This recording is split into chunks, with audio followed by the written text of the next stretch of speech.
Film ഗ്യാരേജിലേക്ക് ഇവർക്കും സ്വാഗതം. ഇന്ന് ജൂൺ 1 ഏപ്രിൽ 25-ാം തീയതി തിയേറ്ററുകളിലെത്തി മലയാളത്തിന്റെ ചരിത്ര വിജയമായി മാറിയ ഇൻഡസ്ട്രി വിജയം നേരിടുത്ത സിനിമയാണല്ലോ ലാലേട്ടൻ നായകനെ എത്തിയ തുടരും. സിനിമ ഇപ്പോഴത്തെ തിയേറ്ററുകളിലെത്തി OTT-യിലും റിലീസ് ചെയ്തിട്ടും തിയേറ്ററുകളിലെ നിലയ്ക്കാത്ത പ്രവാഹങ്ങളോട് തിയേറ്ററുകളിൽ മുന്നേറുന്നു. ഇന്ന് ജൂൺ 1-ാം തീയതി ഞായറാഴ്ച പോലും സിനിമയ്ക്ക് കേരളത്തിലെ തിയേറ്ററുകളിലെ ഫാസ്റ്റ് ഫില്ലിംഗ് ഷോസ് ഒപ്പം തന്നെ ഹൗസ്ഫുൾ ഷോസ് എല്ലാം തന്നെ ഉണ്ട് എന്നാണ് ബുക്ക് മൈ ഷോ റിപ്പോർട്ടിൽ നിന്ന് തന്നെ വ്യക്തമാകുന്നത്.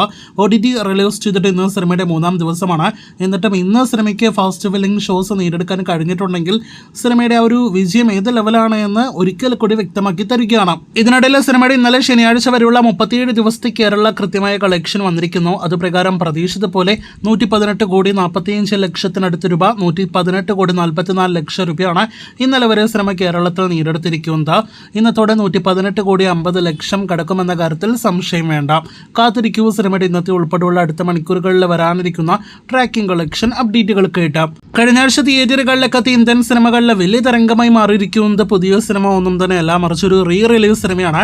അത് മഹേഷ് ബാബു നായകനെ എത്തിയ തെലുഗു സിനിമ ഗലീജ എന്ന സിനിമയുടെ റീ റിലീസാണ്. വർഷങ്ങൾക്ക് മുന്നേ ആദ്യം സിനിമ തിയേറ്ററുകളിലേക്ക് എത്തിയപ്പോൾ അന്ന് തിയേറ്ററുകളിൽ വിജയിക്കാനാവാതെ പോയ സിനിമ ഇപ്പോഴത്തെ റീ റിലീസിൽ വൻ FT കളക്ഷനും ആകെ 2 ദിവസങ്ങൾ കൊണ്ട് മികച്ച കളക്ഷനും നേടിയെടുക്കുന്ന ഒരു കാഴ്ചയാണ് കാണുന്നത്. ഒഫീഷ്യൽ കണക്കുകൾ പ്രകാരം ആദ്യ ദിവസം മാത്രം 8 കോടി 26 ലക്ഷം രൂപയാണ് ഈ മഹേഷ് ബാബു സിനിമ നേടിയെടുത്തിരിക്കുന്നത്. എന്നാൽ ട്രാക്കസ് കളക്ഷന്റെ അടിസ്ഥാനത്തിൽ ആദ്യ ദിവസം 6 കോടിയിലേറെ വേൾഡ് വൈഡ് ഗ്രോസ് നേടിയെടുത്ത സിനിമ 2 ദിവസങ്ങൾ കൊണ്ട് 9 കോടിയോളം രൂപ വേൾഡ് വൈഡ് ഗ്രോസ് നേടിയെടുത്ത് നല്ല കിടിലൻ തുടക്കം നേടിയെടുത്തിരിക്കുന്നു. ഇനി ഇന്നത്തെ ഞായറാഴ്ച കളക്ഷൻ ഉൾപ്പെടെ അറിയാനായിട്ട് പ്രേക്ഷകർ കാത്തിരിക്കൂ.